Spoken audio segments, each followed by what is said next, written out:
Oi, tudo bem? Eu sou o Tico e hoje, como vocês viram, a gente vai falar de uma criatura bem legal. Hoje a gente vai falar do Infecticídio, uma criatura de energia no sistema do Ordem Paranormal RPG. É uma criatura bem forte e ela tem umas boas jogadas ali para você fazer, para você criar missões mesclando talvez um apocalipse com o paranormal. É muito bacana, eu acho que vocês vão curtir essa ficha, essa criatura, então vamos nessa. Como eu falei, ela é uma criatura de energia, ela é bem forte, o VD dela é 280, ela também tem sangue ali na construção dela, mas é mais pelo fato da infestação e da horda que causa essa criatura, né? Então ela inclusive é considerada uma criatura enorme. Mas eu acho que isso é muito subjetivo, tá? Você pode fazer com que o infecticídio funcione de uma maneira talvez um pouco diferente. Como a própria história da criatura diz no livro, ela é uma criatura, entre aspas, que é como um vírus, ela infecta seres vivos, então tanto humanos quanto animais. Ela pode ser infectada, ela pode infectar esses seres tanto da maneira como um vírus, né, por saliva, por toque, por sangue, mas também ela funciona como um vírus tecnológico, um vírus de computador, como as pessoas geralmente conhecem, justamente por ser de energia. Então ela pode infectar celulares, computadores e qualquer equipamento tecnológico e depois infectar os seres vivos. E como eu falei, ela é considerada uma criatura enorme, mas porque se você for considerar que a horda anda toda junta, então realmente para você atacar ela, você meio que vai atacar todos juntos. Mas se você trabalhar um pouquinho, eu acho que talvez devesse ter essa informação no livro e não tem, se você conseguisse trabalhar com criaturas separadas e aí você fazer uma espécie de apocalipse, onde os zumbis na verdade são partes do infecticídio, e aí talvez uma grande horda sendo o infecticídio total com todas essas informações da ficha fosse um boss final. Se você quiser fazer isso, dá para fazer, vai dar um pouquinho de trabalho, porque você vai ter que diminuir, fazer alguns cálculos, calcular o VD, né, de várias criaturinhas, digamos assim, mas dá para fazer. Agora, quando ela estiver toda junta, a horda inteira para ser combatida, aí sim a gente tem todas essas informações entre o VD de 280 que eu falei e essas outras informações que eu vou passar para vocês, começando obviamente pela presença perturbadora, que é DT 35, ela dá 8d6 de dano mental e Nexo 85 mais é imune. Então assim, se você quiser fazer a missão, a gente já sabe que geralmente a presença perturbadora dá mais ou menos o Nex aonde essa criatura começa a ficar fraca. Então você pode ver que você pode fazer uma aventura com jogadores aí Nex 60, Nex 65, 55, 50, dependendo obviamente do número de jogadores, eles vão ter um desafio bem grande pela frente. Para sentidos, ela tem percepção 1d20 mais 10 e iniciativa 3d20 mais 15, além de ter visão no escuro. Essa uma exceção, como a maioria das criaturas, essa não tem percepção às cegas, então você pode conseguir um furtivo, né, para chegar perto dela e conseguir outras coisas, pegar desprevenido e coisas do tipo que ela não vai perceber se você estiver perto, o que reforça ainda mais aquela ideia de você fazer um certo tipo de missão em um apocalipse, um mundo ou uma cidade que está dominada pelo infecticídio e você coloca fragmentos dessa criatura como se fossem os zumbis espalhados pela cidade ou pelo local, enfim, aonde você for fazer. E aí você consegue fazer com que os jogadores tanto partam pra porrada, ou eles podem evitar essas partículas, né, esses zumbizinhos, ou eles podem atacar furtivamente porque ela não tem percepção às cegas. A defesa dela é 25, é uma defesa relativamente baixa. Se você pensar um VD desse, geralmente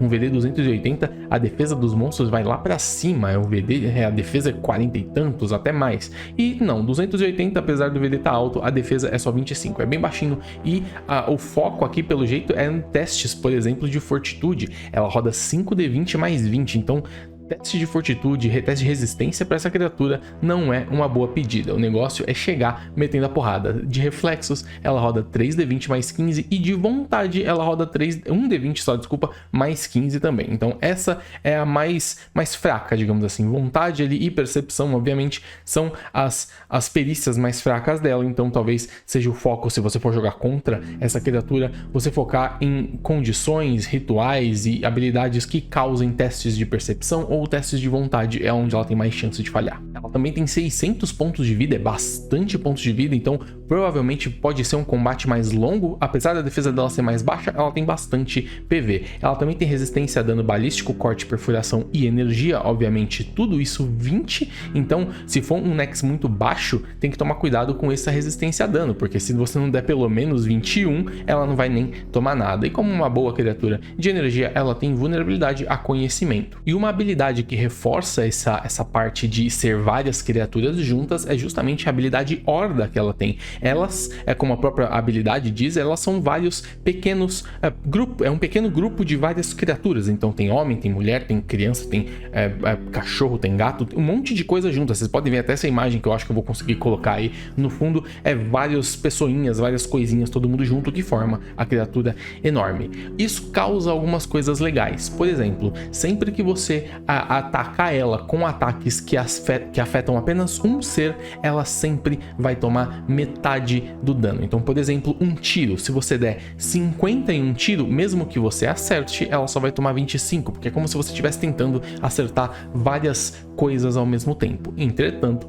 se você usar um ataque em área, um ritual, uma bomba, por exemplo, ele vai causar o dobro de dano, porque narrativamente é como se tivesse muito mais coisa para acertar, é como se fosse mais fácil acertar em área, porque você está acertando vários alvos ao mesmo tempo. E uma outra coisinha também é que quando ela faz um ataque, ela sempre acerta, mesmo quando ela erra, ela vai dar metade do dano. O único jeito dela não dar dano nenhum é se o alvo dela esquivar. Então, se ele não fizer nada para tentar contra-atacar ou para usar alguma outra coisa ou bloquear, ela vai sempre dar pelo menos metade do dano, mesmo que ela erre, mesmo que ela não passe a defesa do alvo. E agora começando as ações dela. A primeira ação de agressão, a padrão, né, que vai provavelmente gerar outras coisas, mas essa aqui já começa a ficar legal, porque ela tem a pancadas infectadas, é o nome do ataque da criatura. É um corpo a corpo x3, então no mesmo turno ela vai atacar 3 vezes, ela roda 5d20 mais 30, então a chance dela passar de uma defesa é muito fácil, é muito difícil ela errar um golpe, e ela vai dar 4d12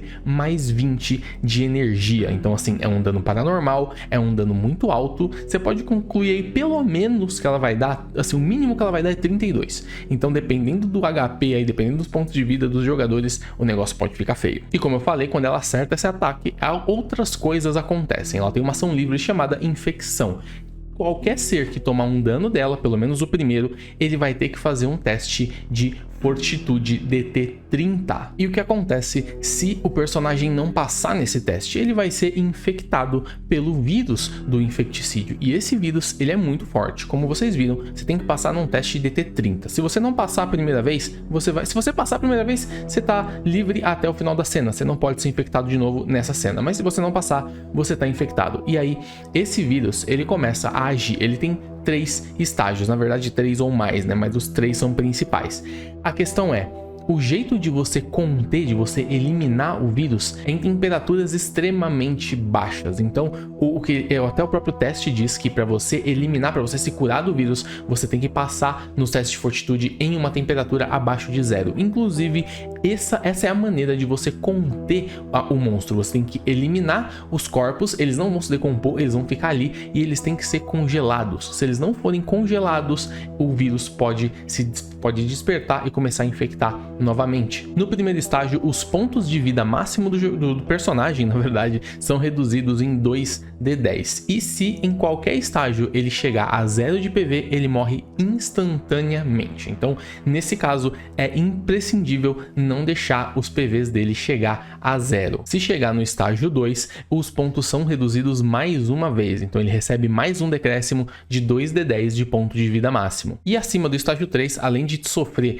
2d10, né, no ponto de vida máximo, né, de perder esse máximo de vida, ele começa a transmitir o vírus por contato. Então, assim que ele encostar em qualquer coisa, seja num eletrônico ou seja em uma pessoa, essa pessoa ou esse eletrônico também vai estar infectado. Eu não consegui achar nada no livro que exemplificasse ou que demonstrasse o que são esses estágios, quando que eles passam. Eu entendo que seria por cena, talvez, não sei se isso é fraco demais ou forte demais, mas eu acho que seria uma coisa coisa um pouco... talvez se você conseguir acertar ali, colocar condições especiais para eles não durarem muitas cenas, talvez eles consigam durar uma ou outra. Eu acho que rodada é muito rápido, então cena seria uma coisa bacana. Então na primeira cena ele perde 2d10 de pontos de vida máximo, na segunda também, a partir da terceira ele pega e começa a transmitir. Então tecnicamente todos os jogadores que tiverem junto, né, todos os personagens que estivessem junto com um infectado tem pelo menos 3 cenas ou até 3 cenas para tirar esse vírus dele antes dele passar a ser contagioso. Também tem mais 2 ações, né? Uma é a reação, uma consumação insidiosa. O que ela faz é que sempre que ela reduzir a 0, né, os pontos de vida de um ser, ela consome. Isso tem que ser feito pelas pancadas, né, e não por qualquer outra coisa. Se ela bater no monstro ali, num ser na verdade, e esse ser chegar a 0 de pontos de vida, ela consome e recupera 50. E ela tem também uma ação completa que é atropelar. Ela pode percorrer o dobro do deslocamento, assim como a investida, né, que os personagens podem usar, ela percorre o dobro, e para cada personagem, para cada ser que tiver no caminho dela, ela faz um teste de pancada. Então se ela passar ali por 5 jogadores, ela vai dar uma pancada em cada um, digamos assim, ela vai dar 5 ataques em uma rodada só. É bem forte e não tem limite, ela pode usar isso quantas vezes ela quiser. E contando que ela tem 9 metros de deslocamento, assim como um jogador normal, como um personagem normal, ela realmente consegue pegar muita gente. Você pode fazer um TPK aí, eu acho que relativamente fácil, dependendo de como você usar essa criatura. Como eu falei, ela é muito interessante, dava para trabalhar um pouquinho mais, dava para colocar um pouco mais de informação, talvez fazer uma ficha dividida, uma ou duas, para variações ali, por exemplo, como a Umeshipófaga, que ela tem, digamos, 3 variações diferentes, poderiam ter colocado mais umas 2 variações diferentes bem mais fracas para simbolizar a singularidade ali, o singular da Horda. Sem ser a Horda, ele seria um bichinho só, um zumbizinho, digamos assim, ali no meio do campo, no meio da cidade, pra gente poder ficar mais fácil. Mas dá para fazer, talvez adaptar uma ficha de outra criatura e usar os dados dessa, enfim, tem um pouquinho de trabalho, mas dá para fazer. Eu acho que essa criatura dá pra fazer muita coisa, ela explora a criatividade, dá pra você viajar muito em fazer algumas missões com o infecticídio. Mas eu quero saber o que vocês acharam, então deixa um comentário aqui. Vocês sabem que eu tô sempre lendo e trocando essa ideia com vocês. E não esquece também de deixar um like e de se inscrever no canal, pra não perder outros vídeos como esse, falando das criaturas, montando fichas, falando das regras, respondendo as suas dúvidas e tudo mais do universo do Ordem Paranormal. Beleza? Então, muito obrigado e olhos sempre abertos.